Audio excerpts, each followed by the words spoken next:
우리나라 이혼율이 세계에서 가장 높다고 합니다. 너무나 충격적인 일이죠. 근데 저를 더욱 충격에 빠뜨리는 것은 우리나라의 평균 이혼율이 비신자들보다 교인들이 이혼율이 더 높다고 합니다. 왜 그런지 도대체 이해할 수가 없는데 사실이 그렇답니다. 원인이 아직 밝혀지지 않았지만은 분명한 한 가지가 있습니다. 그것은 교회에서 받은 은혜가 가정으로 연결되지는 않는다는 것입니다. 교회에서는 큰 믿음을 가진 사람 같고 교회에서는 뜨거운 은혜를 받은 것 같은데 어찌 된 일인지 그 은혜가 가정에만 가면 맥을 못 추고 직장에 가서는 전혀 효력을 발휘하지 못한다는 사실입니다. 도대체 왜 그럴까요? 이번 정인이 사건 때문에 그 대한민국 백성들의 분노가 쓰나미처럼 일어나고 그 분노가 교회를 향하고 있습니다. 정인이 사건을 인터넷에 딱 검색하면 그 해시태그가 3개가 주로 나옵니다. 입양 목사 기독교 대학입니다. 여러분, 참새 한 마리도 하나님의 간섭하심이 없이는 그냥 떨어지지 않는다는 말씀에 비추어 본다면 오늘 이번 정인이 사건이 만천하에 공개된 배후에는 또 하나님의 일하심도 있는 것입니다. 이것은 교회를 향한 주님의 엄중 경고이시기도 하다는 것입니다. 회개하고 돌이키고 다시 세워라. 그런 엄명이 들어있는 것이죠. 코로나19가 우리의 기독교인들의 특별히 민낯을 다 드러내는 지금 여러분은 가정에서도 성도이십니까? 직장에서도 성도이십니까? 이 질문 앞에 답을 해야 됩니다. 오늘 성경 본문에 믿음의 조상 아브라함의 아들 이삭의 가정에 흉년이 찾아온 이야기가 나옵니다. 여러분, 흉년을 만난 이삭의 반응이 무엇입니까? 오늘 1절에 보면 아브라함 때에 첫 흉년이 들었더니 그 땅에 또 흉년이 들매 이삭이 그랄로 가서 블레셋 왕 아비멜렉에게 이르렀더니, 여러분, 여기 아브라함 시대에 흉년이 있었는데 이삭의 시대에 또 흉년이 찾아왔다고 합니다. 이 말은 믿음의 사람이라고 해서 경제적인 고난이 없는 것이 아니다. 믿음의 사람도 세상 사람이 어려울 때 이렇게 똑같이 어렵다는 것을 말해줍니다. 고대 시대, 특별히 해외 원조를 받을 수 없던 때에 흉년은 곧바로 죽음으로 이어졌습니다. 오래 양식이 없으면 다음에는 다 굶어 죽게 됩니다. 그래서 이삭은 이 문제를 해결하기 위해서 자신의 식솔들을 다 데리고 블레셋 그랄 지방으로 1차 피신을 갑니다. 그런데 2절의 말씀을 보면은 여호와께서 이삭에게 나타나셔서 애굽으로 내려가지 말라 하신 말씀을 보면 블레셋 정도로 이 문제가 해결되질 않아서 그는 애굽으로 내려가려고 이민 가방을 다 쌌다는 얘기가 나옵니다. 창세기에서 언제나 이 애굽은 세상의 상징입니다. 아브라함이 흉년을 만나서 애굽으로 내려갔다가 커다란 수치를 당했고 그래서 간신히 가나안 땅으로 돌아온 얘기가 나오지 않습니까? 그런데 그 아들 이삭도 동일한 길을 걷고 있습니다. 아버지가 실패한 그 길을 아들도 똑같이 이 실패의 길을 걷고 있다는 장면이 나오는 것입니다. 흉년은 경제적인 고난을 줄 뿐만 아니라 더 큰 문제로 이어졌습니다. 그것은 그랄 지방에서 아내를 여동생이라고 속인 일입니다. 7절에 그게 나오죠. 그곳 사람들이 그의 아내에 대해서 물으매 그가 말하기를 내 누이라. 여러분, 고대 사회에서 다른 나라에 가는 것 자체가 목숨이 위험한 일입니다. 그랄 땅에 그는 시민권도 없고 어떤 법적 보호를 받을 수 없는 일종의 불법 체류자와 마찬가지거든요. 이런 상태에서 이쁜 아내와 함께 사는 것은 공격의 첫 대상이 되었습니다. 쥐도 새도 모르게 제거당할 수 있다는 두려움이 이삭에게 찾아왔고 그래서 거짓말을 하게 된 것입니다. 여러분, 그때 집안에서 무슨 일이 일어났을지 한번 생각해 보시기 바랍니다. 우선 리브가를 생각해 보세요. 리브가에게는 말할 수 없는 배신감이 들었을 것입니다. 정말 믿을 수 없는 남자, 내가 이 남자를 믿고 평생을 따라가야 되나? 이렇게 무능력하고 이렇게 용기 없는 이런 남편을 어떻게 믿고 살아갈 수 있단 말인가? 리브가의 마음에 커다란 상처가 되었을 것입니다. 그 아들 에서와 야곱은 어땠을까요? 아버지에 대한 분노와 배신은 더 컸을 것입니다. 믿음이라는 게 이런 거야? 믿음의 가문이라는 게 이런 거야? 교회에서는 예배를 저렇게 드리면서도 어려운 일 만나면 이렇게 세상에 거짓말이나 하는, 아내까지도 버리는, 이게 믿음의 가정이야? 위선자. 아마도 저는 이 시기쯤 되었을 때 아마 이 아들들이 삐뚤어진 신앙을 갖게 됐을 것이다, 그렇게 추측을 해봅니다. 이삭의 정도를 생각해 보십시오. 자기 아내까지도 위기에 빠졌을 때 여동생이라고 한다면 우리 같은 종들은 언제든지 버리지 않을 것인가? 언제든지 우리를 내팽개칠 거야. 그래서 어쩌면 배신이 찾아올 수 있었고 난동이 일어날 수도 있는, 종들마저도 다 떠날 수 있는 대위기가 그 가정에 찾아오게 됩니다. 그런데 그 위기는 거기서 끝나질 않습니다. 9절에 보면은 아비멜렉이 이삭을 부르고 그가 분명히 내 아내건을 어찌 네 누이라고 하였느냐? 너 때문에 우리 모든 백성들이 죄를 지을 뻔하였도다 하면서 아비멜렉이 이삭에게 설교하는 장면이 나옵니다. 아비멜렉이 오히려 더 도덕적입니다. 백성들이 너 때문에 죄를 지을 뻔했지 않냐? 하나님 앞에 우리 모두 죄인 될 뻔했어. 너는 죄를 퍼뜨리는 죄악의 바이러스야. 이삭은 세상 비난의 중심에 서게 된 것입니다. 적어도 믿음의 사람이라면 그 땅에서는 경제적으로 부유한 건 몰라도 도덕적으로만큼은 우위에 있어야 되지 않겠습니까? 그런데 그는 도덕 이하의, 평범 이하의 도덕적 수준을 가지고 있었습니다. 그런 사람이 어떻게 세상의 축복의 통로가 될 수 있겠습니까? 아마도 그랄 지방 9시 뉴스에 등장했을 것입니다. 가나안 출신 이방인이 자기 여동생하고 간음을 행하다가 발각되었다. 그는 하나님이라는 신을 믿고 있다고 한다. 주의 바람. 이러지 않았겠습니까? 이삭과 에서가, 야곱과 에서가 어떻게 학교에 갈 수 있었겠습니까? 창피해서 밖에도 나가지 못했을 것입니다. 이삭의 가정은 경제적으로는 최악을 만났고 자식들도 아내도 노예들까지도 다 등을 돌릴, 그리고 세상 비난, 세상 언론의 모든 비난의 화살을 맞을 수 있는, 그래서 이삭은 결국 이 상황에서는 파산하고 죽음 이외에는 달리 길이 없어 보이는 대위기에 봉착하게 됩니다. 여러분, 이삭의 인생은 어떻게 되었을까요? 여기서 성경은 이해할 수 없는 반전을 우리에게 기록을 하고 있습니다.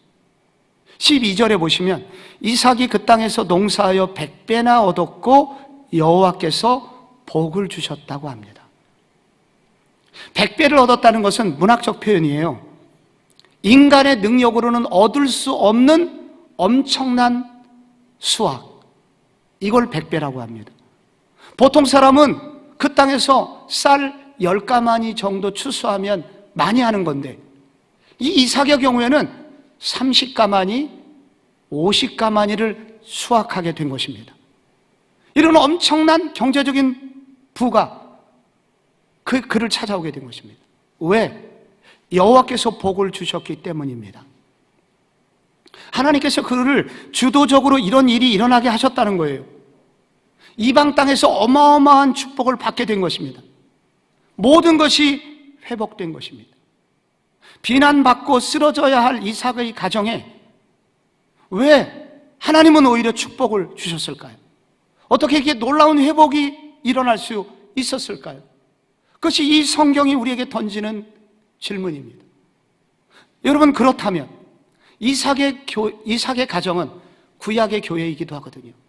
오늘날 이렇게 어려움을 당하고 수치를 당하고 있는 한국 교회에게도 이와 같은 것이, 이 말씀이 하나님의 말씀이라면 우리 한국 교회에게도 소망이 있지 않을까?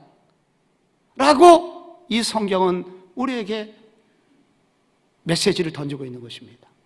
무엇이 이삭의 가정을, 이 위기의 이삭의 가정을 회복으로, 부흥으로 바꿔놓았을까요? 그것은 절반만 순종해도 긍휼을 베푸시는 하나님의 은혜 때문이라고 말씀드릴 수 있습니다. 여러분, 이삭이 블레셋에서 애굽으로 내려가려고 할 때 하나님이 임재하셨습니다. 2절에 보면은 이삭에게 나타나셔서 애굽으로 내려가지 말고 내가 내게 지시하는 땅에 거주하라. 이 땅에 거류하면 내 아버지 아브라함에게 약속한 모든 축복을 너에게 줄 것이다 라고 약속을 해주십니다. 여기 하나님의 긴급한 방문과 그를 만류하시면서 애굽으로 내려가지 말고 이곳에 머물면 복을 주리라 하셨는데, 여기 이 땅에 머물렴 할 때 이 땅은 가나안 땅입니다. 네가 가나안 땅에 머물면 이 땅은 약속의 땅이야. 이 땅을 내 후손에게 줄 거야. 여러분, 그렇게 말씀하셨는데 이삭의 반응이 6절에 나옵니다. 이삭은 어떻게 했습니까? 가나안 땅으로 돌아간 게 아닙니다. 이삭이 6절에 보면 그랄에 거주하니 나옵니다. 이삭은 하나님이 원하시는 가나안 땅으로 돌아가진 않았습니다. 그런데도 복을 주셨어요. 왜? 이삭은 적어도 애굽으로 내려가지는 않았습니다. 가나안 땅에 돌아가지는 못했지만은 그는 거기서 자기의 불순종을 멈추었던 것입니다. 그리고 그랄에서 머물게 되면서, 그리고 언젠가는 돌아갈 수 있는, 내가 가나안 땅으로 돌아갈 수 있을 것이라는 그러한 기대를 품게 만드는 절반의 순종이 나옵니다. 그는 목축업자였습니다. 그러나 그것은 농사 짓는 곳이었기 때문에 그는 그곳에서 나름 씨를 뿌렸고, 그 씨 뿌림의 결과 100% 그는 성결하게 살거나 잘 살지는 못했다 하더라도 그곳에 살 수 있는 최선을 다했다는 뜻인데, 그때 하나님은 이삭에게 엄청난 축복을 주셨다고 합니다. 여기 하나님의 성품이 나옵니다. 하나님께서는 그분의 말씀에 조금이라도 순종하려는 성도들에게, 당신의 자녀들에게 긍휼을 베푸시는 분이시라는 것입니다. 완전히 순종하면 얼마나 좋겠습니까만 하나님은 인간의 연약함을 아신다는 것입니다. 이삭은 나이만 먹었지 아직은 영적으로는 어린아이였다는 거예요. 그래서 이 어린아이 같은 이삭의 영적 성장을 기뻐하셨다는 것입니다. 그리고 그가 조금이라도 순종하는 모습을 통해서 그가 영적으로 이전보다는 조금 더 나은 모습을 보였을 때 하나님은 기꺼이 이삭에게 복을 주고 계십니다. 이 같은 내용이 누가복음 15장에 나옵니다. 여기 비유가 나오죠. 둘째 아들이 유산을 미리 받아가지고 세상에 가서 다 놀다가 다 탕진하였습니다. 그리고 다 거지가 돼갖고 유대인들이 가장 경멸하는 돼지를 치는 알바 노동자로 하루하루를 살고 있는데, 그가 너무 배가 고파갖고 돼지가 먹는 쥐염 열매를 먹으려고 했으나 돼지와 경쟁해서 지게 되었습니다. 그 비참한 상황 속에서 한 가지가 떠오른 거예요. 내 아버지 집의 하인들은 적어도 밥은 굶지 않지 않나? 밥은 배부르게 먹지 않나? 그게 생각이 나서 아버지 집으로 돌아오게 됩니다. 그런데 이 비유에서 가장 감동적인 장면이 바로 그 장면에서 나옵니다. 누가복음 15장 20절에 나와요. 이에 일어나서 아버지께로 돌아가니라. 아직도 거리가 먼데 아버지가 그를 보고 측은히 여겨 달려가 목을 안고 입을 맞추니. 여러분, 이게 무슨 말입니까? 아들이 지금 완전히 집에 들어온 것도 아니에요. 동구 밖에서 집으로 돌아가야 되나 말아야 되나 방황하고 있어요. 그런데 적어도 이 아들이 잘한 건 뭐예요? 이만큼 왔다는 거예요. 아들이 한 걸음 움직일 때 아버지는 어떻게 했습니까? 10걸음을 달려갔고 아들을 끌어안고 아들을 집으로 인도해 들이셨습니다. 여러분, 이것이 아버지의 마음이라는 거예요. 우리가 100% 순종하지 않아도, 우리가 조금만 순종하려고 할 때, 우리가 하지 않던 그런 몸을 움직여, 우리가 하지 않던 일에 순종하고 발걸음을 움직일 때, 우리 하나님은 더 많은 것들을 가지고 준비하시면서 우리를 향하여 쏟아 부으실 준비를 하고 계시다는 것입니다. 그러므로 성도 여러분, 우리가 완전하지 않아도 좋아요. 조금 부족해도 좋아요. 하나님께로 나아가십시오.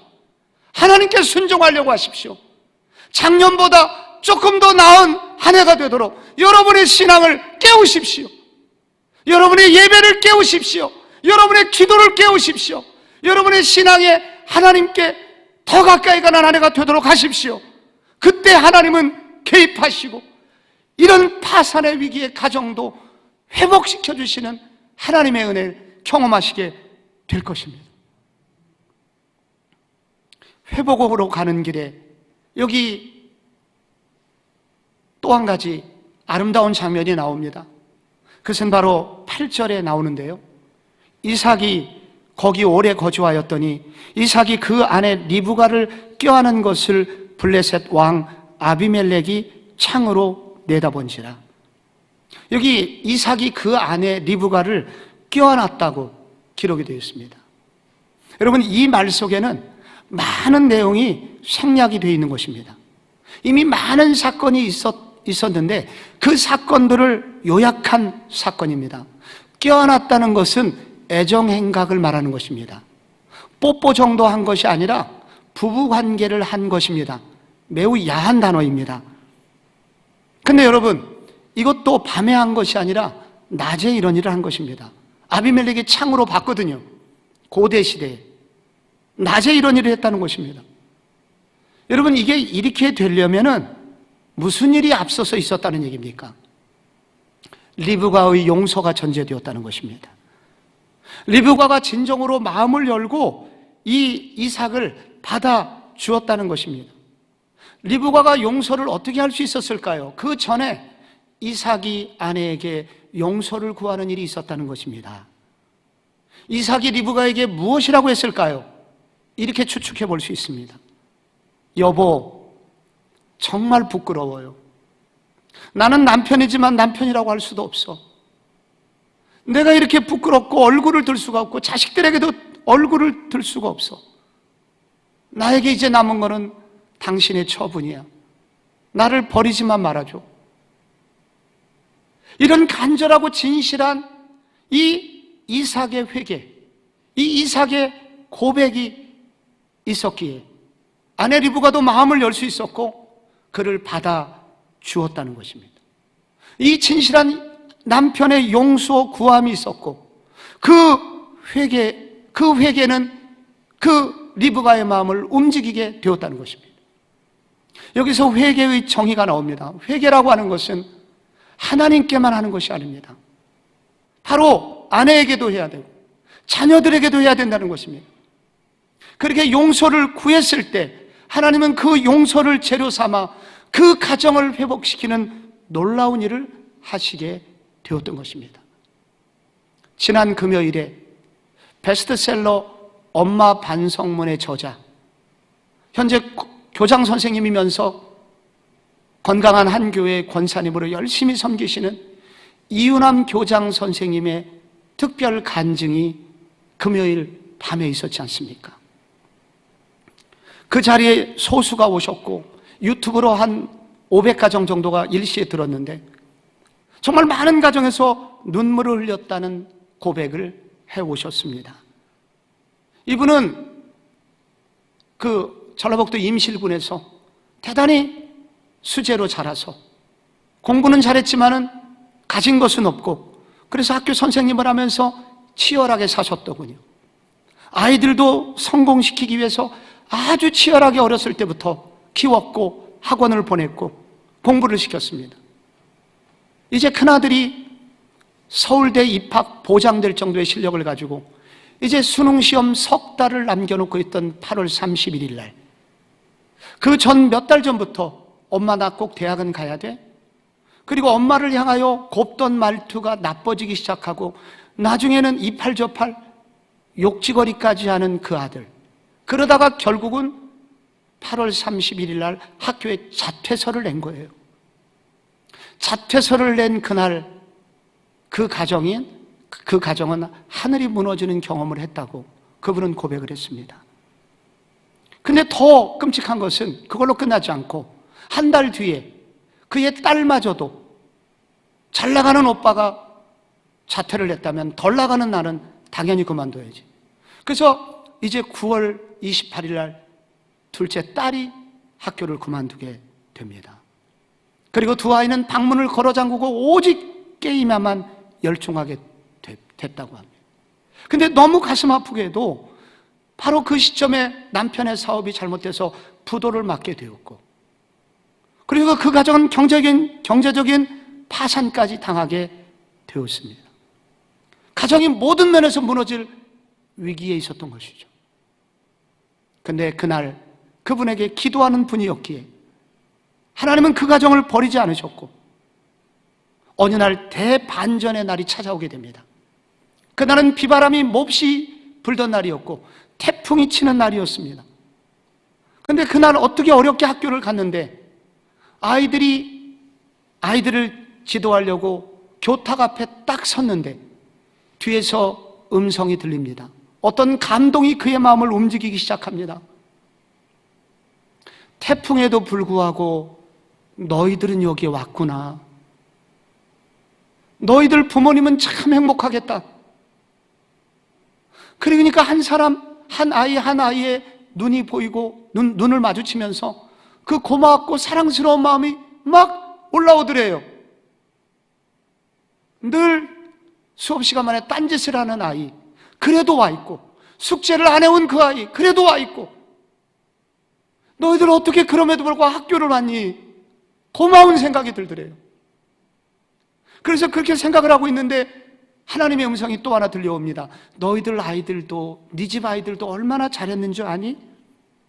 그리고 돌이켜 생각을 해보니까 우리 아이들 학교 가야 되는 엄마, 직장인 엄마 밑에서 이 아이들이 이 집 저 집 전전긍긍하면서 이 기관 저 기관 전전긍긍하면서 살아왔던 날들이 주마등처럼 떠오르더래요. 어느 날을 어린이집 가기 싫다고 울던 애원하던 그 목소리, 너무 몸이 아파서 엄마 오늘만 좀 어린이집 안 가면 안 돼? 엄마도 학교 가지 말고 나 아프니까 오늘만 좀 놀아주면 안 돼? 그런 아이를 너 때문에 학교 늦었다고 뿌리치면서 매몰차게 행동했던 자기의 과거의 모습이 떠오르는데 너희 아이들도 그럼에도 불구하고 얼마나 잘 자랐는지 아니? 성령님이 그런 음성을 들려주신 거예요. 그리고 그때 진짜 회개가 시작된 것입니다. 애들아 정말 미안해. 엄마를 정말 용서해다오. 이렇게 뜨거운 눈물, 뜨거운 회개가 하나님께 드려지자 하나님이 회개하는 엄마를 회개를 받으셨는지 아이들의 방문을 조금 빼꼼히 아이들은 방문을 열어주게 되었고 그것을 시작으로 하여 진정한 화해와 그리고 눈물 어린 대화의 결과 그 가정은 회복되게 되었고 그 아이들이 직접 받아쓰기를 해갖고 엄마 반성문이라는 책이 나왔고 그 책은 베스트셀러가 되었을 뿐만 아니라 이 이윤환 권사님을 우리나라는 물론 전 세계를 돌아다니면서 무너진 가정을 세우는 그런 일을 지금도 하고 계시다고 고백해 주셨습니다. 위기의 가정이 축복의 기회가 된 것이죠. 여러분, 이런 가정에는 이런 이윤환 권사님의 얘기를 빌리면 이 가정, 자기의 가정이 이렇게 된 이유는 결정적으로 두 가지가 없었기 때문이라는 거예요. 단 한 번도 마음을 담은 칭찬이 없었고, 둘째, 30분 이상 공감적 대화를 나눈 적이 없었답니다. 그 결과 잘 자라는 줄 알았더니 어느 날 아이들이 복수의 칼을 갈고 있었고 자기들의 힘이 세지자 그렇게 엄마가 가장 아픈 곳에 칼을 들이댔다는 것입니다. 마음의 대화가 회복될 때 이 공감하는 대화가 회복될 때 그 가정에는 희망이 있음을 알려주는 것입니다. 여러분, 우리 가운데 이 공감적 대화가 가정 안에서 이루어지려면 전제되어야 되는 것이 있습니다. 먼저 용서 구함이 있어야 됩니다. 잘못한 사람이 잘못을 깨닫고 잘못했다고 얘기를 해야 그 가정에는 회복이 있는 것입니다. 그리고 수고한 사람에 대하여 감사가 있을 때 그 대화는 깊어지지 않겠습니까? 그때 거기에 하나님의 축복이 있지 않겠습니까?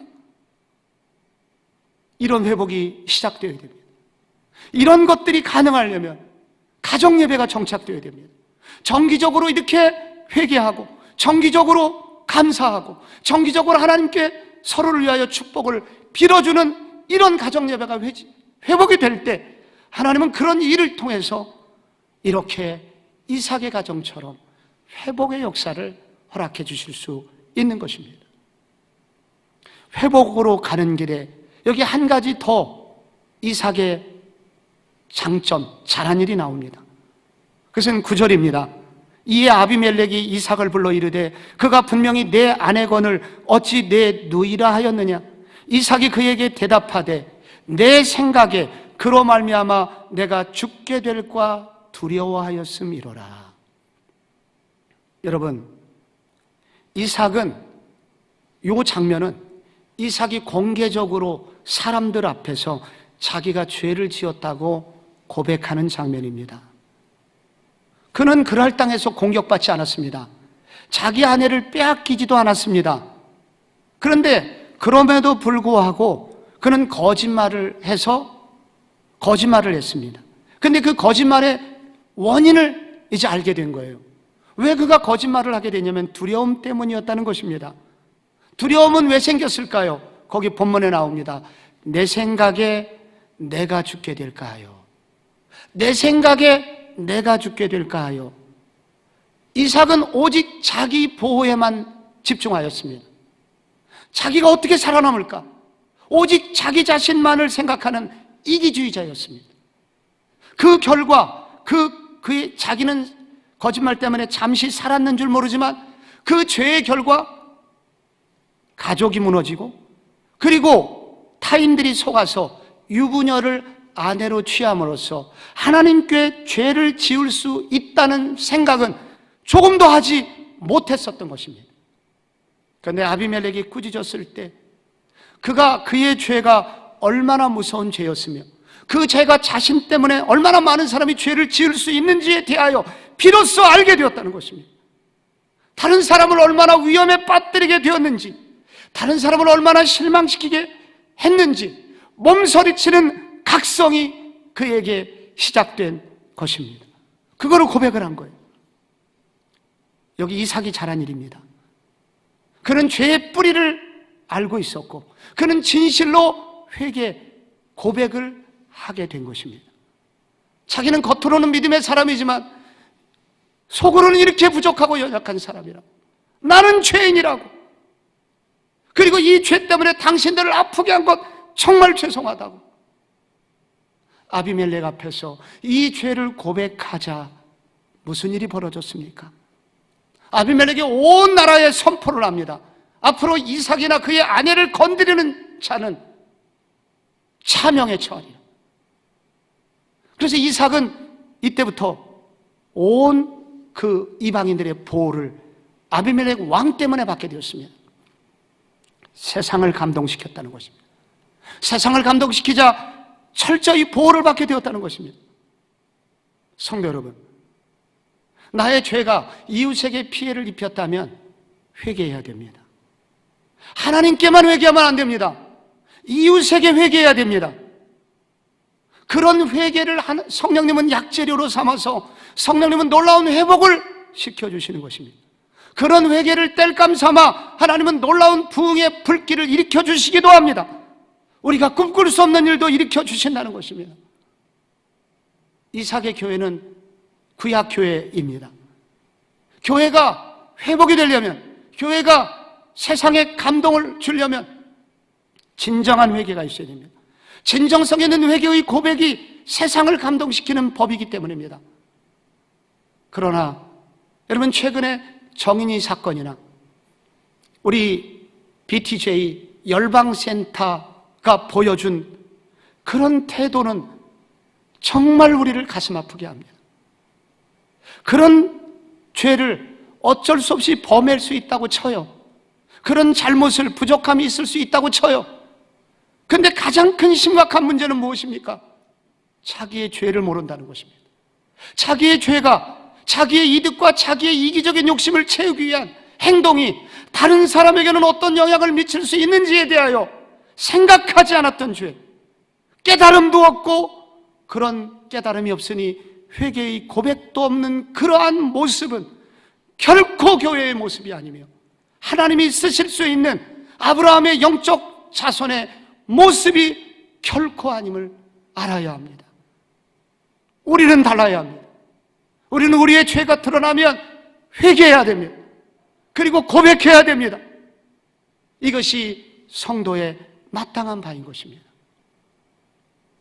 복음적 분리개척을 꿈꾸는 한국의 모임이 CTC, City to City를 통해서 여러 교회들이 연합하여 이런 일을 하고 있는데 이 일을 참여하고 있는 가까이 계신 이 목사님이라고 계십니다. 이분은 두 아이를 입양하셨고 그리고 총신대학을 나오셨습니다. 그래서 정인이 사건에 대해서 누구보다도 큰 고통을 겪으셨고 그리고 그런 일을 일으킨 그들을 향한 분노가 너무 많이 있으셨던 분입니다.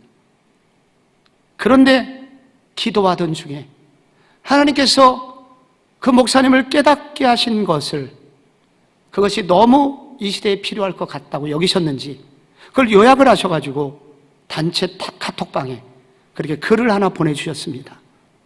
그분의 얘기는 이런 얘기입니다. 많이 아프고 분노했고 그분들은 당연히 벌을 받아야 된다. 그런데 이분들이 마땅히 벌을 받아야 하지만 돌을 던지기 전에 우리 자신을 한번 돌아보자. 우리 안에도 충분히 이렇게 죄를 지을 수 있는 악이 존재하고 있지 않은가?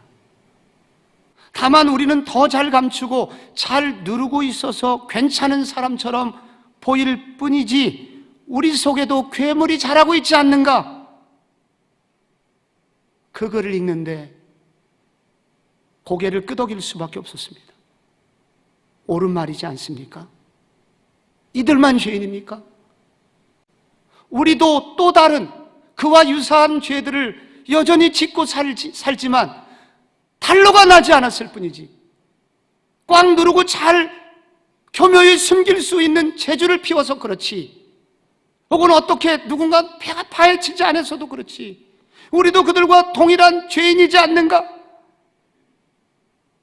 그러면서 옳은 말이라는 고개를 끄덕일 수밖에 없었습니다. 그러면 성경은 이 문제를 해결하도록 우리에게 무엇을 알려주는지 고민에 빠지게 된 것입니다. 성경은 말하기를 이 문제를 해결할 수 있는 힘이 우리에게는 없다고 말합니다. 그래서 우리가 결국 할 일은 두 가지예요. 우리의 죄를 고백하는 것입니다. 우리가 죄인이라는 사실을 인정하는 것입니다. 우리가 죄인이라는 사실을 인정하고 주님 우리는 죄인입니다 이렇게 고백하면 놀랍게 그때 성령님이 도와주신다고. 그때 성령님께서 우리가 알지 못하는 그 죄의 고백을 통하여 그것을 약재료 삼아 우리 가정을 회복시켜 주시고 그것을 약재료 삼아 부흥의 불길도 일으켜 주신다고 말씀하십니다. 또 하나 할 일이 있습니다.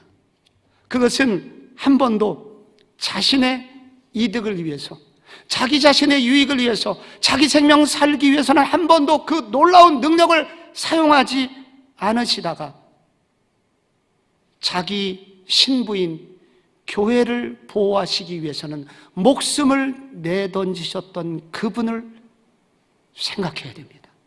그분을 더 의지해야 됩니다. 여러분, 그분은 교회뿐만 아니라 믿지 않는 이방인들이 하나님 나라 백성 되는 일에 기꺼이 한 번도 자신을 위하여 쓰지 않았던 능력을 바로 그 이방인들을 살리는 일에는 쓰셨던 그분을 의지해야 됩니다. 그분은 누구십니까? 예수 그리스도. 그 예수 그리스도를 더 사랑하고 더 의지하고 내 힘으로는 이런 일을 할 수 있는 것이 아니기에 우리의 죄를 고백하고 그 그리스도를 의지하고 그리고 성령의 도우심을 힘입을 때 우리 주님께서 이삭의 가정에 베푸셨던 은혜의 일부를 우리에게도 주실 수 있을 것이라고 오늘 성경은 우리에게 도전하고 있습니다. 어려운 시대 우리 모두 이삭의 가정처럼 회복의 역사가 있으시기 바랍니다. 여러분의 가정 안에도 놀라운 회복을 넘어 여기 이삭이 받았던 100배의 축복이 우리 모든 성도님들에게 임하시기를 바랍니다.